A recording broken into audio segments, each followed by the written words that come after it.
दोस्तों, मेरा नाम धनंजय है। मैं कहानियाँ सुनाता हूँ।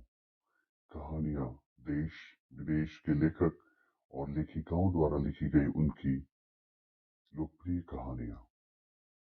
दोस्तों, आज मैं जो कहानी सुनाने जा रहा हूँ वो जयशंकर प्रसाद की लिखी गई कहानी संग्रह का एक प्रसिद्ध कहानी है, छोटा जादूगर। हम पार्ट 1 में देखते हैं कि कैसे नायक छोटी सी उम्र में अपने पारिवारिक अपने जीवन यापन करने के लिए छोटी छोटी कलाबाजियां दिखाता है और लेखक कैसे उसके इस कार्य प्रभावित हो जाते हैं। अब आगे सुनते हैं। मैं घूमकर पान की दुकान पर आ गया था। पान खाकर बड़ी देर तक इधर उधर टहलने लगा। झूले के पास लोगों को ऊपर नीचे आने देखने लगी। अकस्मात किसी ने हिंडोले से पुकारा, बाबूजी। मैंने पूछा, कौन? तो उसने कहा, मैं हूँ छोटा जादूगर। कलकत्ते के सुरमई बोटैनिकल उद्यान में लाल कमलिनी से भरी हुई एक छोटी सी झील के किनारे घने वृक्षों की छाया में वह अपनी मंडली के साथ बैठा हुआ मैं जलपान कर रहा था। बातें हो रही थी। इतने में एक छोटा सा बच्चा आया, वही छोटा जादूगर। हाथ में चरखाने की खादी का झोला, साफ जांघिया और आधी बाह की कुर्ता, सिर पर सूत का रुमाल को रस्सी से बांधे हुए था। मस्तानी चाल से झूमता हुआ आकर कहने लगा, बाबूजी नमस्ते। आज कहिए तो खेल दिखाऊं। उसने मुझे प्रभावित कर दिया था, लेकिन फिर भी हम जलपान कर रहे थे तो मैंने कहा कि नहीं, अभी नहीं। फिर इसके बाद क्या गाना बजाना होगा बाबूजी? मैंने चिढ़ते हुए बोला। नहीं। क्रोध से मैं कुछ और कहने जा रहा था कि तब तक मेरी श्रीमती ने कहा, दिखलाओ। तुम तो अच्छे आए, भला कुछ मन तो पहले। मैं चुप हो गया क्योंकि श्रीमती की वाणी में वह माँ की मिठास थी जिसके सामने किसी भी लड़के को रोका नहीं जा सकता। उसने खेल आरंभ कर दिया। उस दिन कार्निवल के सब खिलौने उसके खेल में अपने अभिनय करने लगे। भालू मनाने लगा, बिल्ली रूठने लगी, बंदर छलांग लगाने लगा। गुड़िया का ब्याह हुआ, गुड्डा बरकाना निकला। लड़के की वचालता से ही अभिनय हो रहा था। वह हंसते हंसते लोटपोट हो गए और मैं भी हंसने लगा। मैं सोच रहा था, बालक को वक्त ने कितना बड़ा कर दिया है। इस लड़के की आवश्यकता ने कितना शीघ्र इसको चतुर बना दिया है। यही तो संसार है। ताश के सब पत्ते लाल हो गए थे, फिर सब काले हो गए। गले की सूत की डोरी टुकड़े टुकड़े होकर जुड़ गई। लट्टू अपने से नाच रहे थे। मैंने कहा, अब हो चुका। लड़का अपना खेल बटोरने लगा और मैंने कहा, अब हम लोग जाएंगे। श्रीमती जी ने धीरे से उसको एक खाना दे दिया। वह उछल उठा। मैंने कहा, लड़के। उसने फिर मुझे एक बार हंसते हुए कहा, लड़के नहीं, मुझे छोटा जादूगर कहिए। यही मेरा नाम है। इसी से मेरी जीविका चलती है।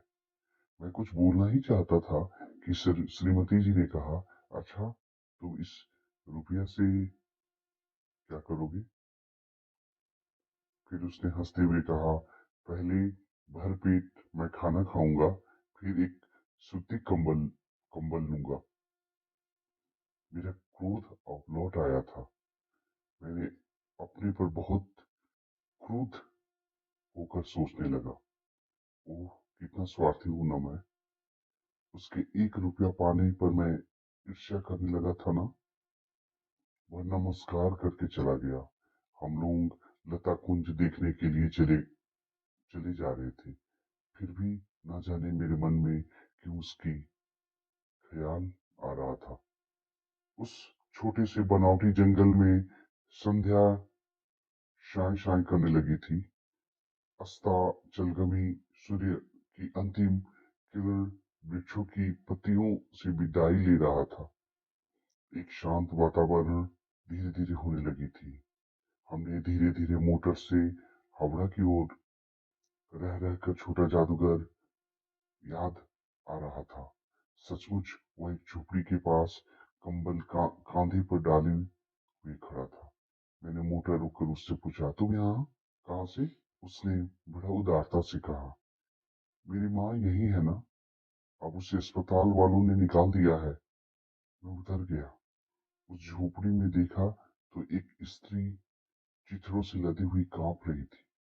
छोटा जादूगर ने कंबल ऊपर से डालकर उसके शरीर से चिपकते हुए कहा, माँ।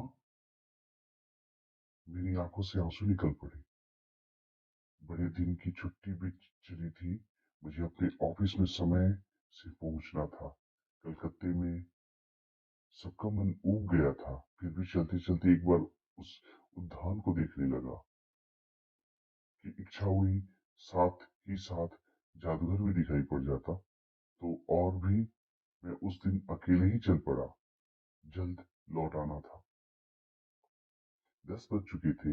मैंने देखा कि उस निर्मल धूप में सड़क के किनारे एक कपड़े पर छोटा जादूगर का रंगामत सजा था। मोटर रोककर उतर पड़ा। वहां बिल्ली रूठ रही थी। भालू मनाने चला था। ब्याह की तैयारियां हो रही थी।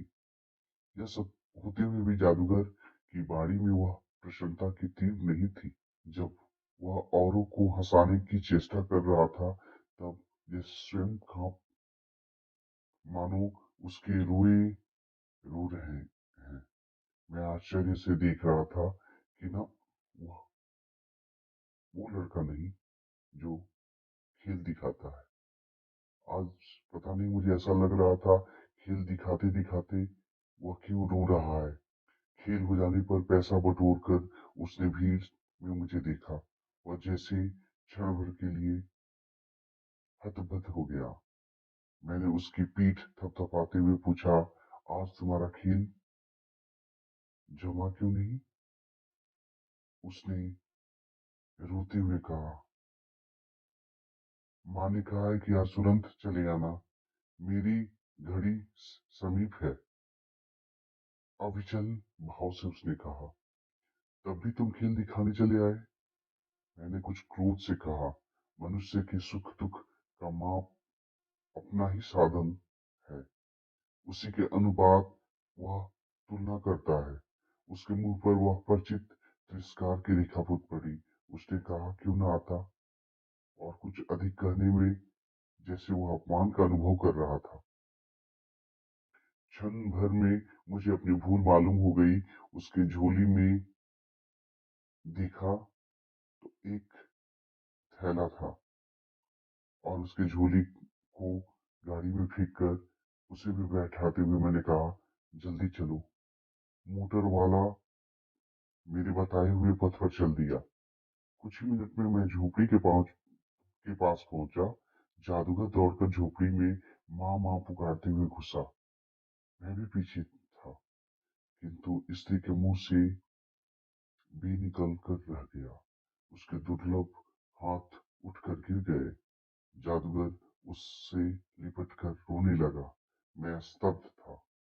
उस उज्जवल धूप में समग्र संसार जैसे जादू सा मेरे चारों ओर नाच रहे थे। और एक माँ और एक बेटा की विदाई हो रही थी।